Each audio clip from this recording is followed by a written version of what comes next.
மருமகளே, யாராச்சும் வீட்டுக்கு வந்தா நல்லா சிரிச்ச முகத்தோட பேசி சிரிச்ச முகத்தோட அனுப்பி வை. என்ன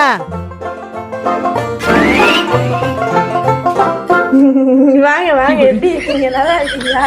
நல்லா இருக்கேம்மா. அத்தை எங்கம்மா? அத்தை வெளியே போயிட்டாங்க. உங்கம்மா இங்க தனந்தனம் பேசிட்டே இருப்பாங்களே, எங்க அம்மா காலம் ஆயிட்டாங்கப்பா.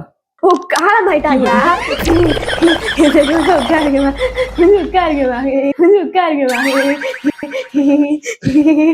எரிச்சிங்களா புதைச்சிங்களா? எதை? உங்க அம்மா வர கரண்டில் கொடுத்துட்டேன்ப்பா. அப்படியா? எங்க அத்தை நேரில். அப்படியா? அத்தை எப்பப்பா வருவாங்க? அதை விடுங்க, அவங்க எப்பவாவது வருவாங்க, நம்ம பேசிக்கிட்டே இருப்போம். கல்யாணத்துல நல்லதானப்பா இருந்து பிஎன் சிரிச்சுக்கிட்டே இருக்கு. எங்க அத்தை தான் சொன்னாங்க, வரவங்களை எல்லாம் சிரிப்போட வர வைக்கணும், சிரிப்போட அனுப்பி வைக்கணும்.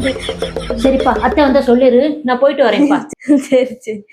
அக்கா இல்லைங்க அக்கா, அத்தை கேட்டா சிரிச்ச முகத்தோட வர வேட்டேன், சிரிச்ச முகத்தோட பேசினேன், சிரிச்ச முகத்தோட அனுப்பி வச்சேன் அப்படின்னு சொல்லணும். சரியாக்கா? பாய்க்கா. வரேன்ப்பா. எப்படி சமாளிக்க போறாங்களோ அத்தை. பாய் பாய்.